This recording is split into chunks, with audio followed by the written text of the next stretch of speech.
कहानी शुरू होती है साल 2233 में, जब फेडरेशन का एक स्टारशिप यूएसएस केल्विन अंतरिक्ष में एक जांच मिशन पर था, क्योंकि स्पेस में किसी अज्ञात स्थान से एक अजीब बिजली का तूफान डिटेक्ट हुआ था।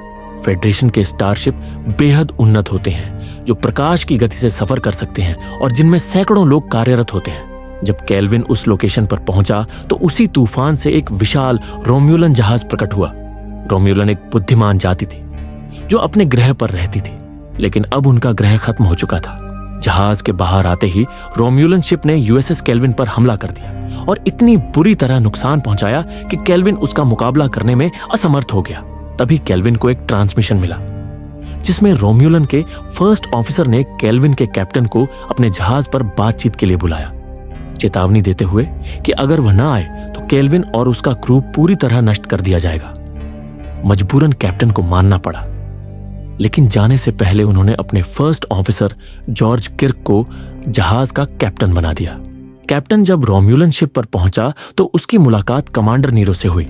सवाल करने पर कि उन्हें फेडरेशन पर हमला करने का अधिकार किसने दिया, नीरो ने जवाब देने के बजाय एम्बेसडर स्पॉक के बारे में पूछा, लेकिन कैप्टन कुछ नहीं जानता था। समय के बारे में पूछे जाने पर जैसे ही कैप्टन ने वर्ष बताया, नीरो ने बेरहमी से उसकी हत्या कर दी। यह खबर मिलते ही केल्विन का कमांड पूरी तरह जॉर्ज किर्क के हाथों में आ गया और दोबारा रोम्यूलन का हमला शुरू हो गया। मुकाबले की हालत न होने पर जॉर्ज ने सभी को शिप छोड़ने का आदेश दिया। इसी दौरान पता चलता है कि उसकी पत्नी, जो जहाज पर ही थी, गर्भवती है और डिलीवरी का समय आ गया है। ऑटो इवैक्यूएशन सिस्टम खराब होने के कारण जॉर्ज को खुद जहाज पर रहना पड़ा। जब बाकी सभी, इंक्लूडिंग उसकी पत्नी, सेफ्टी पॉड्स में निकल गए तो जॉर्ज ने सिस्टम को मैन्युअली चलाते हुए केल्विन को रोम्यूलन शिप से टकरा दिया, जिससे उसकी मौत हो गई। लेकिन 800 से ज्यादा लोगों की जान बच गई। मरने से पहले उसे यह खुशी भी मिली कि उसकी पत्नी ने एक बेटे को जन्म दिया, जिसका नाम उन्होंने आखिरी पलों में रखा, जेम्स टिबेरियस किर्क। समय बीता और हम छोटे जिम को देखते हैं, जो करीब 10-12 साल का होकर अपने सौतेले पिता की कार चुराकर तेज रफ्तार में चला रहा था। अंत में वह कार को एक खाई में गिरा देता है, लेकिन खुद बच निकलता है। दृश्य बदलता है वल्कन ग्रह पर, जो विज्ञान में अत्यंत उन्नत सभ्यता थी और जिनकी वजह से इंसान लंबी स्पेस यात्राएं सेकंडों में तय कर पाते थे। यहां हम मिलते हैं कहानी के एक और अहम किरदार स्पॉक से। स्पॉक के पिता ने एक इंसानी महिला से विवाह किया था, जिसकी वजह से बचपन से ही बाकी वल्कन उसे अलग नजर से देखते थे और परेशान करते थे। बड़े होकर स्पॉक ने अपनी मां से साफ कह दिया कि वह पूरी तरह वल्कन बनना चाहता है, इंसानी भावनाओं से दूर, क्योंकि वल्कन लोग जज्बाती नहीं होते, वे सिर्फ तर्क और दिमाग से काम करते हैं। स्पॉक वल्कन साइंस अकादमी में दाखिला लेना चाहता था, लेकिन उसकी इंसानी आधी पहचान की वजह से उसे अस्वीकार कर दिया गया, भले ही वह सबसे काबिल छात्र था। नाराज होकर उसने फेडरेशन के स्टार फ्लीट में भर्ती होने का फैसला किया और अपनी काबिलियत के चलते जल्द ही फर्स्ट ऑफिसर बन गया। अब कहानी लौटती है जेम्स किर्क पर, जो जवान हो चुका है और बार में बैठकर उहुरा नाम की लड़की से फ्लर्ट कर रहा है, जो आगे चलकर कहानी में अहम भूमिका निभाती है। तभी स्टार फ्लीट के कुछ कैडेट्स वहां आते हैं और जिम से झगड़ा हो जाता है। इस दौरान कैप्टन क्रिस्टोफर पाइक पहुंचते हैं, झगड़ा रोकते हैं और जिम से बात करते हैं। पाइक जिम के पिता को जानते थे और बताते हैं कि वह सिर्फ 8 मिनट के लिए कैप्टन बने थे, लेकिन उस दौरान 800 लोगों की जान बचाई थी। वह जिम की क्षमता पहचानते हैं, लेकिन उसकी बेपरवाह और बागी आदतों पर अफसोस जताते हैं और उसे स्टार फ्लीट ज्वाइन करने की सलाह देते हैं। वादा करते हैं कि 6 साल बाद वह कमांडर बन जाएगा। पहले तो जिम मना करता है, लेकिन अगले दिन अपना मन बदलकर भर्ती हो जाता है। स्टार फ्लीट शटल में उसकी मुलाकात डॉक्टर बोन से होती है और दोनों में दोस्ती हो जाती है। आने वाले महीनों में ट्रेनिंग के अंत में कैडेट्स को एक कठिन टेस्ट देना होता है। अगर वे कैप्टन हो तो संकट में अपने जहाज और क्रू को कैसे बचाएंगे। जिम ये टेस्ट बिना डरे पास कर लेता है, जो अब तक किसी ने नहीं किया था, और सब हैरान रह जाते हैं। इसी बीच दृश्य कट होकर रोम्यूलन जहाज पर जाता है, जहां नीरो अपने दल के साथ एक खास लोकेशन पर पहुंचा है। तभी एक स्पेसक्राफ्ट तूफान से बाहर आता है और नीरो आदेश देता है, शिप को कब्जे में लो, और शिप को देखते हुए धीरे से कहता है, वेलकम बैक स्पॉक। धरती पर जब सभी कैडेट्स को मिशन पर भेजने की तैयारियां चल रही थीं, तभी जिम पर किसी ने कोर्ट केस कर दिया, और यह कोई और नहीं बल्कि स्पॉक था। स्पॉक के हिसाब से यह एक टेस्ट था, जो इंसान के डर और दहशत के बीच फैसले लेने की क्षमता को परखता है, और जिम ने बिना झिझके यह टेस्ट पास कर लिया। इस दौरान जिम और स्पॉक के बीच बहस भी होती है। तभी स्टार फ्लीट को खबर मिलती है कि स्पेस में एक अजीब सी एनॉमली डिटेक्ट हुई है और तुरंत सभी कैडेट्स को मिशन पर भेज दिया जाता है। लेकिन थोड़ी देर बाद जिम को पता चलता है कि उसे सस्पेंड कर दिया गया है। यह उसके लिए बेहद निराशाजनक था, क्योंकि बाकी सभी साथी स्पेस मिशन पर जा रहे थे। ऐसे मुश्किल वक्त में डॉक्टर बोन्स उसकी मदद करता है। वह जिम को एक नकली बीमारी का इंजेक्शन देता है और डॉक्टर होने के नाते उसे अकेला छोड़ने के बजाय अपने साथ शिप पर ले आता है। यहीं हम देखते हैं स्टारशिप एंटरप्राइज को, एक विशाल और हाईटेक जहाज। इसके कैप्टन हैं क्रिस्टोफर पाइक और first officer vulcan spoke. Mission briefing में क्रू को बताया जाता है कि वल्कन ग्रह के पास एक लाइटनिंग स्टॉर्म डिटेक्ट हुआ है और वल्कन अकादमी ने अपने लोगों को सुरक्षित निकालने की रिक्वेस्ट की है। इसलिए फेडरेशन ने एंटरप्राइज को वहां भेजा है ताकि वो वल्कन के लोगों को निकाल सके और इस लाइटनिंग स्टॉर्म के स्रोत का पता लगा सके। जिम भी यह ट्रांसमिशन सुन लेता है और उसे 25 साल पहले की घटना याद आ जाती है। उसी तरह का लाइटनिंग स्टॉर्म देखा गया था जिसके बाद स्टारशिप कवेन पर रोम्यूल्स के विशाल जहाज ने हमला किया था और उसी दिन जिम के पिता की मौत हुई थी, जबकि उसी समय जिम का जन्म हुआ था।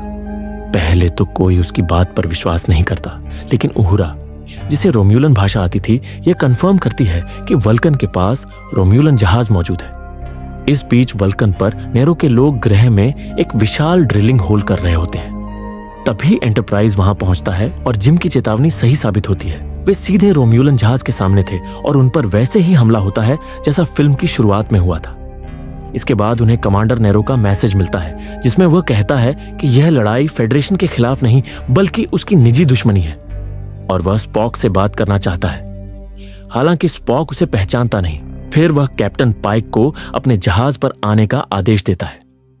नेरो ने एंटरप्राइज के ट्रांसपोर्टर सिस्टम को डिसेबल कर दिया था, जिससे वे कुछ नहीं कर सकते थे और यदि उन्होंने उसकी बात नहीं मानी तो वह हमला कर देगा। मजबूरन पाइक को जाना पड़ता है, लेकिन जाने से पहले एक योजना बनाई जाती है।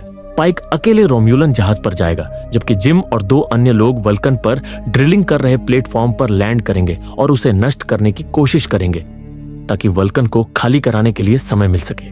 पाइक जाने से पहले स्पॉक को जहाज का कैप्टन बना देता है और क्रू की सुरक्षा की जिम्मेदारी उसके हाथ में सौंपता है। पाइक निकल जाता है और जिम के साथ 2 लोग ड्रिल पर लैंड करते हैं, लेकिन एक का पैराशूट आग में जलकर वह मारा जाता है। जिम मुश्किल से लैंड करता है, लेकिन दुश्मन उस पर हमला कर देते हैं। तभी सुलू भी लैंड करता है और दोनों मिलकर दुश्मनों को हरा देते हैं। उनके पास विस्फोटक नहीं होते तो वे गन से ही ड्रिल को शूट करते हैं और उसे बंद करने में कामयाब हो जाते हैं। नेरो को खबर मिल जाती है, लेकिन तब तक वे ग्रह के कोर तक पहुंच चुके थे और वह रेड मैटर डालने का आदेश देता है, एक पदार्थ जो आर्टिफिशियल ब्लैक होल बनाता है। जिम एंटरप्राइज को यह खबर देता है, लेकिन तभी सुलू गिर जाता है। सुलू का पैराशूट पहले भी खराब हो चुका था, इसलिए जिम भी कूदकर उसे बचाता है। वे बीम ट्रांसपोर्ट मांगते हैं, लेकिन फॉल की स्पीड ज्यादा होने से सिस्टम लॉक नहीं कर पाता। तभी 17 वर्षीय आंद्रे मैनुअली लॉक कर सही समय पर उन्हें शिप पर बीम कर लेता है। उधर स्पॉक खुद वल्कन जाता है अपने परिवार को बचाने के लिए। वह उन्हें एक मंदिर से बाहर निकालता है ताकि उन्हें एक साथ बीम किया जा सके, लेकिन इस अफरा तफरी में उसकी मां गिर जाती है और मर जाती है। स्पॉक दुखी होता है, लेकिन वल्कन सिद्धांतों के अनुसार वह अपने मिशन को जारी रखता है। जिम कहता है कि अब हमें कैप्टन को बचाना चाहिए और दुश्मन के हथियार खत्म कर देने चाहिए, लेकिन स्पॉक इनकार कर देता है। एक इंसान की जान के लिए वह पूरे क्रू को खतरे में नहीं डाल सकता।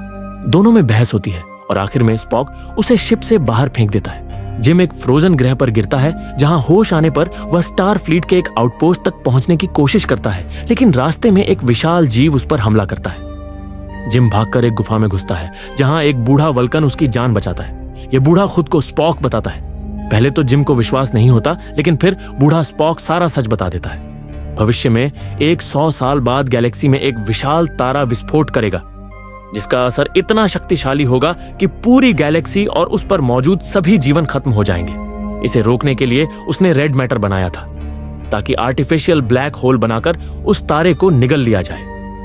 लेकिन उस तारे के पास ही रोम्यूलन का ग्रह था और फेडरेशन ने उन्हें यकीन दिलाया था कि उनका ग्रह बच जाएगा। विस्फोट के दिन स्पॉक ने ब्लैक होल बनाया, लेकिन फिर भी रोम्यूलन ग्रह नष्ट हो गया। उस वक्त नेरो अपने जहाज में था और उसने यह सब होते देखा। ब्लैक होल के असर से स्पॉक का जहाज और नेरो का जहाज दोनों समय स्थान में खींचकर इस वर्तमान समय में आ गिरे। कमांडर नेरो समय में पीछे इस नए तारे के विस्फोट से 100 साल पहले आ गिरा, जबकि फ्यूचर स्पॉक अब तक नहीं पहुंचा था। नेरो ने 25 साल तक इंतजार किया और जिस सीन में हमने देखा था कि एक लाइटनिंग स्टॉर्म से एक जहाज निकलता है और स्पॉक को कैप्चर किया जाता है, असल में वह नेरो ही था जिसने बूढ़े स्पॉक को पकड़ा था। लेकिन उसे मारा नहीं, बल्कि रेड मैटर छीनकर उसे इस जमी हुई दुनिया पर फेंक दिया जहां से वल्कन ग्रह साफ नजर आता था। नेरो चाहता था कि स्पॉक भी वही दर्द महसूस करे जो उसने किया था, इसलिए उसने उसकी आंखों के सामने वल्कन ग्रह और लाखों वल्कन वासियों को खत्म कर दिया। अब साफ हो जाता है कि यह बूढ़ा स्पॉक भविष्य का है, जबकि इसी समय में एक युवा स्पॉक भी मौजूद है जो एंटरप्राइज का कैप्टन है। यह सब सुनकर जिम को यकीन हो जाता है और दोनों स्टार फ्लीट के एक आउटपोस्ट की ओर निकल पड़ते हैं, क्योंकि जिम को वापस एंटरप्राइज लौटकर स्पॉक को यह सच्चाई बतानी थी। जिम बूढ़े स्पॉक से कहता है कि अगर वह उसके साथ नहीं जाएगा तो कोई उसकी बात पर यकीन नहीं करेगा, लेकिन स्पॉक मना कर देता है क्योंकि इससे भविष्य पर असर पड़ सकता है। हालांकि वह जिम को इशारा देता है, किसी भी कैप्टन को कभी जज्बाती नहीं होना चाहिए।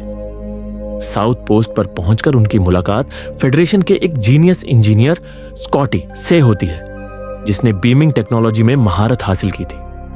लेकिन उसकी काबिलियत के बावजूद उसे एक वीरान ग्रह पर तैनात कर दिया गया था और अब तक उसे अपने आविष्कार को साबित करने का मौका नहीं मिला था। चूंकि बूढ़ा स्पॉक भविष्य से आया था, वह स्कॉटी की इक्वेशन सुधार देता है, जिससे स्कॉटी की आंखें खुल जाती हैं और वह खुद भी हैरान रह जाता है। स्कॉटी और जिम को बीम करके एंटरप्राइज भेजा जाता है, लेकिन स्कॉटी एक पाइपलाइन में फंस जाता है जिसे जिम बचा लेता है। युवा स्पॉक को पता चल जाता है कि जिम वापस आ गया है और वह चौंक उठता है कि यह कैसे संभव है। वह स्कॉटी और जिम को पकड़ लेता है, लेकिन जिम असली कारण नहीं बताता, बल्कि स्पॉक को उकसाने लगता है, यह याद दिलाते हुए कि उसकी मां मर गई। फिर भी वह कोई भावना नहीं दिखा रहा। जिम उसे चैलेंज करता है और आखिरकार स्पॉक अपने गुस्से पर काबू खो देता है। सबके सामने जिम को पीटने लगता है। एक वल्कन के लिए यह शर्मनाक था, क्योंकि उसने अपने ही सिद्धांत तोड़ दिए थे। शर्मिंदा होकर स्पॉक कैप्टन के पद से इस्तीफा दे देता है और अब एंटरप्राइज की कमान जिम को मिल जाती है। जिम अपने प्लान के मुताबिक आगे बढ़ता है, क्योंकि उसे पता है कि नेरो के जहाज पर फ्यूचर स्पॉक का वह जहाज मौजूद है जिसमें रेड मैटर है। इस जहाज से ही वे आर्टिफिशियल ब्लैक होल बनाएंगे, क्योंकि सीधे सीधे नेरो को हराना संभव नहीं। जिम और स्पॉक मिलकर नेरो के जहाज पर जाते हैं। स्पॉक फ्यूचर का जहाज चुरा लेता है और उसमें रेड मैटर सुरक्षित करता है, जबकि जिम दुश्मन से बचते बचाते कैप्टन पाइक तक पहुंचता है, जिसे कैद कर रखा गया था, और उसे आजाद कर देता है। इस बीच स्पॉक अपने जहाज को नेरो के जहाज से सीधे टकरा देता है। ठीक समय पर स्कॉटी की तकनीक की मदद से स्पॉक, जिम और पाइक को एंटरप्राइज पर बीम कर लिया जाता है। जैसे ही फ्यूचर स्पॉक का जहाज टकराता है, रेड मैटर सक्रिय हो जाता है और एक विशाल ब्लैक होल बनने लगता है। नेरो का जहाज उसकी ओर खींचने लगता है। जिम आखिरी बार नेरो को सरेंडर का मौका देता है, यह वादा करते हुए कि उसके लोगों को बचा लिया जाएगा, लेकिन नेरो मरना चुनता है। ब्लैक होल में खींचकर रोम्यूलन जहाज का अंत हो जाता है। अंतिम सीन में बूढ़ा स्पॉक अपने युवा संस्करण से मिलता है और उसे समझाता है कि उसे स्टार फ्लीट में रहना चाहिए। फेडरेशन जिम को एंटरप्राइज का स्थायी कैप्टन बना देती है और स्पॉक उसका फर्स्ट ऑफिसर बन जाता है। दोनों बाकी क्रू के साथ अनंत अंतरिक्ष में एक नए रोमांचक मिशन पर निकल पड़ते हैं और यहीं पर यह कहानी समाप्त होती है। अगर आपको यह वीडियो पसंद आई हो तो इसे लाइक और शेयर करना ना भूलें, और ऐसी ही जबरदस्त साइंस फिक्शन और थ्रिलर फिल्मों की एक्सप्लेनेशन के लिए मूवीवर्स हिंदी को सब्सक्राइब करें। मिलते हैं अगली वीडियो में, तब तक के लिए स्टे क्यूरियस, कीप वॉचिंग।